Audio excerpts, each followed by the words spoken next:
Di sebuah desa kecil di Riau, warga setempat sudah lama menghindari satu tempat, yaitu sebuah jembatan kayu tua yang melintasi Sungai Akar. Jembatan itu terlihat biasa saja di siang hari. Anak-anak bahkan sering memancing di sekitarnya. Tapi begitu malam tiba, suasananya berubah drastis. Menurut cerita warga, sekitar tahun 2007 pernah terjadi kecelakaan tragis di sana. Seorang wanita muda bernama Sari jatuh dari jembatan saat hujan deras. Tubuhnya ditemukan keesokan harinya tersangkut di akar-akar pohon di tepi sungai. Sejak saat itu, kejadian-kejadian aneh mulai terjadi. Orang pertama yang mengalami adalah seorang ojek bernama Pak Junaidi. Suatu malam, sekitar pukul 11 ia mengantar penumpang wanita yang meminta turun, tepat di tengah jembatan. Sangat aneh, karena tidak ada rumah di sekitar situ. Wanita itu mengenakan pakaian putih lusuh.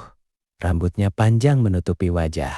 Saat Pak Junaidi berhenti, wanita itu turun tanpa bicara sepatah kata pun. Namun saat Pak Junaidi menoleh ke belakang wanita itu, sudah tidak ada. Padahal jarak pandangnya jelas. Tidak mungkin seseorang bisa menghilang begitu saja. Keesokan harinya, Pak Junaidi jatuh sakit selama seminggu. Ia terus mengigau tentang wanita basah yang memanggil dari bawah jembatan. Kejadian kedua, lebih menyeramkan, ada. Sekelompok pemuda desa mencoba membuktikan cerita itu hanya mitos. Mereka datang ke jembatan sekitar tengah malam sambil merekam video. Awalnya tidak terjadi apa-apa, hingga salah satu dari mereka mendengar suara perempuan menangis. Pelan, seperti datang dari bawah jembatan. Mereka menyorotkan senter ke arah sungai.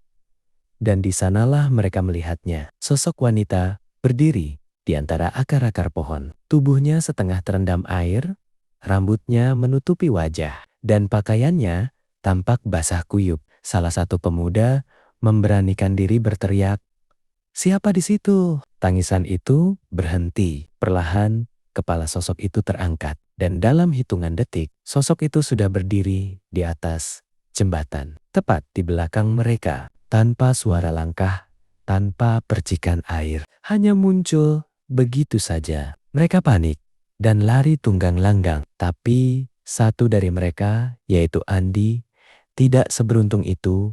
Ia terjatuh saat berlari. Teman-temannya mengaku sempat melihat sesuatu menarik kaki Andi ke arah bawah jembatan. Namun saat mereka kembali dengan warga, Andi sudah tidak ada. Yang ditemukan hanya sandalnya basah di tengah jembatan. Sampai sekarang, tubuh Andi tidak pernah ditemukan. Sejak kejadian itu, warga benar-benar menghindari jembatan tersebut saat malam hari. Beberapa orang yang nekat lewat mengaku mendengar suara langkah mengikuti dari belakang atau melihat bayangan berdiri di ujung jembatan, seolah menunggu seseorang mendekat. Dan yang paling sering terdengar adalah satu hal, suara wanita memanggil pelan, "Tolong temani aku." Warga percaya apapun yang ada di jembatan Sungai Akar bukan hanya sekadar arwah penasaran, tapi sesuatu yang mencari pengganti